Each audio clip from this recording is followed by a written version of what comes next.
भर्खरै नेपाल सरकारले कालापानी लिपुलेख र लिम्पियाथुरा विवादलाई अन्तर्राष्ट्रियकरण गर्यो। नेपाल सरकारले गरेको अन्तर्राष्ट्रियकरण देखेर भारत आर्कियो। दर्शकबिन नमस्कार, तपाईँ मेरो पोखरा टिभी युट्युब च्यानल हेर्दै हुनुहुन्छ। समाजमा र विश्वमा घटेका सत्य तथ्य खबरलाई तपाईँसँग पुर्याउने हाम्रो अभियान जारी छ।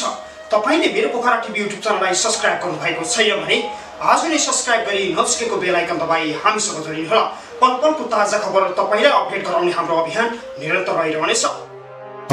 दर्शकबिन मैले आज अत्यन्त महत्त्वपूर्ण विषयमा भिडियो लिएर आएको छु।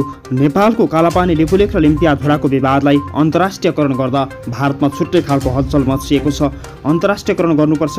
नेपालमा त्यही किसिमको भारतले आदत बानी देखाएपछि भारत विरुद्ध डटेर सामना गर्नुपर्छ।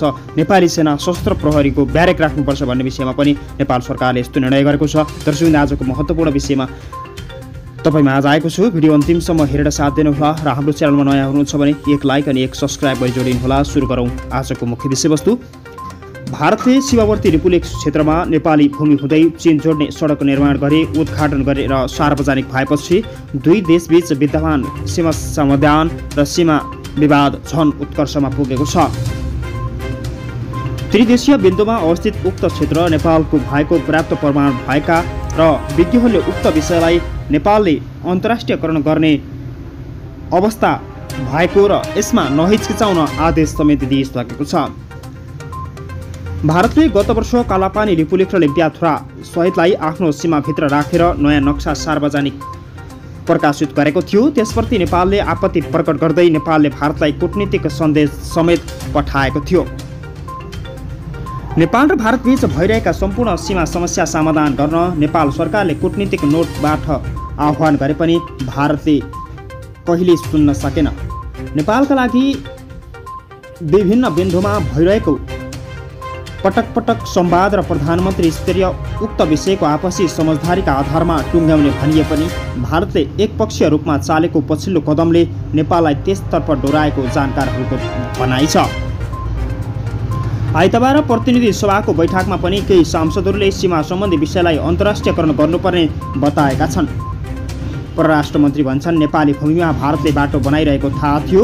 लिपुलेखमा भारतद्वारा निर्मित सडकप्रति नेपालले कडा आपत्ति जनाएको छ। परराष्ट्र मन्त्रालयबाटै प्रस्तुत भएको विषयमा कूटनीतिक नोटको व्यवस्था गरेको कुरा यहाँ जाहेर भएको छ। यसले गर्दा भारतले टेरेको देखिएन, मिचेर लैजान खोजेको देखियो। त्यसैले अबको अवस्थामा अन्तर्राष्ट्रियकरण गरेर जानुपर्छ। यसका निम्ति सरकारको धारणा के छ? राष्ट्रिय जनमोर्चाका सांसद दुर्गा पौडेलले सोध्नु भएको थियो। सत्तारूढ नेकपा सांसद कृष्णभक्त पोखरेलले पनि द्विपक्षीय वार्ताको संवादका माध्यमबाट समस्या समाधान गर्न सरकारले प्रयास गर्नुपर्ने र त्यसबाट समस्या समाधान नसके संयुक्त राष्ट्रसङ्घ अन्तर्राष्ट्रिय अदालतसम्म यो विषय पुर्याउनु पर्ने दिशातर्फ सरकारले प्रयत्न गर्नुपर्नेमा जोड दिनुभएको थियो। भारतको पैथरागढ जिल्लाको गर्भाधारबाट सुरु भई नेपालको लिपुलेख हुँदै चीनको मानसरोवर जोड्ने भारतले निर्माण गरेको बाटो झन विवादित हुँदै गएको छ। तत्कालीन प्रधानमन्त्री केपी शर्मा ओलीको पालामा भइरहेको सीमा समस्याले अहिले पनि सीमालाई अझै पनि जोडको तोड गरी अगाडि बढिरहेको देखिन्छ। तर सांसदहरूको प्रश्नको उत्तर दिने क्रममा कूटनीतिक माध्यमबाटै समस्या समाधान गर्न सकिन्छ भन्ने सरकारको दृढ विश्वास रहेको प्रदीप ग्यावालीले बताउनु भएको थियो।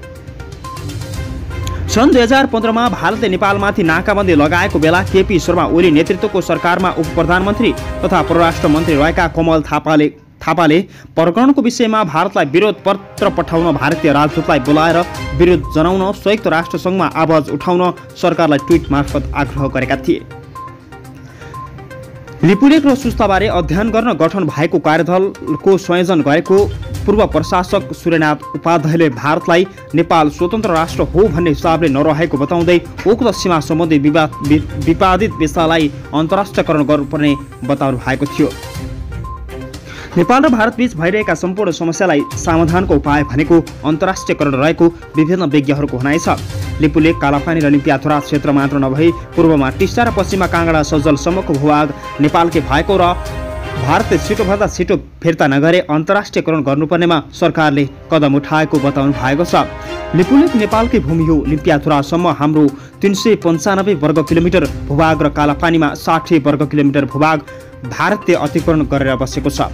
भन्ने कुरालाई यथेष्ट प्रमाण नेपालसँग भए पनि त्यस विषयमा सरकारलाई प्रतिवेदन दिएको छ। सरकार मौन नै बसिरहेको छ। लिपुलेख नेपाल सरकारको आलोचना गर्दा कालापानी नेपाली भूभाग हो, भारतले ब्रिटिस इन्डियनले बनाएको नक्सा मान्नुपर्छ। सरकारले यस विषयमा सबै दलका नेताहरूसँग छलफल गरेको र त्यसमा सबै दलका सुझावका आधारमा उक्त विषयलाई कूटनीतिक पहलबाटै समाधान गर्ने भनिएको अवस्थामा नेपालले भारतलाई डिप्लोमेटिक नोट कूटनीतिक सन्देश पठाए पनि त्यस विपरीत पूर्वाधार विकासको काम भएको बताउनु भएको छ। भारतीय प्रधानमन्त्री नरेन्द्र मोदी र नेपालका प्रधानमन्त्री शेरबहादुर देउवाबीच पछिल्लो समय भेटघाटका क्रममा नेपालको कालापानी लिपुलेख र लिम्पियाधुरा क्षेत्र विषय उठ्न सक्ने भन्ने यकिन गरिएको छ। भारतीय प्रधानमन्त्री नरेन्द्र मोदीले पूर्व प्रधानमन्त्री केपी शर्मा ओलीलाई भेटघाटको क्रममा भन्नुभएको थियो, नेपालको भूभाग हामी केही समयपछि फिर्ता गर्नेछौँ। यसका आधारमा हामी जस्तोसुकै अवस्थामा पनि कूटनीतिक विषयलाई अगाडि बढाउनेछौँ, यसरी प्रकाशन गरिएको थियो। नेपाल सरकार र ब्रिटिस सरकार बीच भइरहेका अन्तर्राष्ट्रियकरण विषयलाई नै अगाडि बढाउनु पर्ने, संयुक्त राष्ट्रसङ्घमा यो कुरा पुर्याउनु पर्ने मानिन्छ। चीनसँग पनि कुरा गर्नु पर्यो, किनभने त्रिदेशीय बिन्दु क्षेत्रमा निधो भएको छैन। त्यो कहाँ हो, निधो गर्नु पर्यो, त्यसमा चीनको सामेल हुनु पर्यो। बीबीसीसँग यसरी कुरा अगाडि बढाउनु भएको छ। सन् 2015मा भारतका प्रधानमन्त्री नरेन्द्र मोदी र चीनका राष्ट्रपति सी जिनपिङले गरेको एउटा सहमतिमा दुई देशबीचले कालापानीको बाटो प्रयोग गरिने उल्लेख गरिएको थियो। त्यसप्रति नेपाल सरकारले आपत्ति समेत प्रकट गरेको थियो। अहिलेसम्म हामीले शान्ति कूटनीतिकमा जोड दिएका थियौँ। अब शान्त कूटनीतिकले काम नगरेपछि नेपालले सक्रिय कूटनीतिक पहल गर्नुपर्ने भएको विषयलाई अन्तर्राष्ट्रियकरण र अन्तर्राष्ट्रिय निकायसम्म पुर्याउनु पर्ने, मित्र राष्ट्र समक्ष उठाउनु पर्ने कुरालाई यसरी अगाडि सारिएको छ। त्यसो गरिँदा दुई देशबीचको सम्बन्ध चिसिन सक्ने भए पनि सम्भव प्रातभोत र सकिन लागेको अवस्था बोल्नुको विकल्प नभएको बताउँछन्। सामाजिक विज्ञका एकजना शोधकर्ता तथा पूर्व प्रशासकीय द्वारीनाथ ढुङ्गेलले पनि उपाध्यायसँग सहमत भएको कुरा बताउनु भएको थियो। कालापानी आफ्नो नक्सामा पारेपछि भारतले भन्छ 70 वर्षदेखि चलेको सीमा कालापानी आफ्नो भूमि भएको प्रमाण जुटाउन नेपाललाई गाह्रो छैन। सुरुमा नेपालसँग भएका प्रमाणका आधारमा भारतसँग कुरा गर्नुपर्छ र यस विषयमा चीन पनि संलग्न भए जस्तो देखिएकाले चीनसँग पनि कुरा गर्नुपर्ने धारणा उहाँले राख्नु भएको छ। भारतको साझेदारी गर्न नचाहे ऐतिहासिक दस्तावेजको आधारमा हामीले लिम्पियाधुरासम्मको नक्सा र यसको आधारमा श्वेतपत्र जारी गर्नुपर्छ। यसलाई व्यापक बनाएर राष्ट्रिय मित्र राष्ट्रसँग राख्नुपर्ने ढुङ्गेलले बताउनु भएको छ। हाम्रो वास्तविक कुरा के हो भने हामीले बताइसकेको भारतसँगको पहल काम र अन्तर्राष्ट्रियकरणमा जानै पर्ने, हामीले यसभन्दा सजिलो बाटो नदेखेको बताउँदै आएका छन्। दर्शकबिन आजको यो महत्त्वपूर्ण अनि एक्सक्लुसिभ भिडियो तपाईँलाई कस्तो लाग्यो? भिडियो अन्तिमसम्म हेरेर सुनेर बस्नुभयो, त्यसका लागि धन्यवाद। यस्तै नयाँ ताजा अनि सन्देशमूलक भिडियो हेर्नका लागि मेरो पोखरा टिभी मिठो अनलाइन टिभीलाई आज नै सब्सक्राइब गरी हामीसँग जोडिनुहोला। दर्शकबिन तपाईँको बाँकी पल शुभ रहोस्। नमस्कार।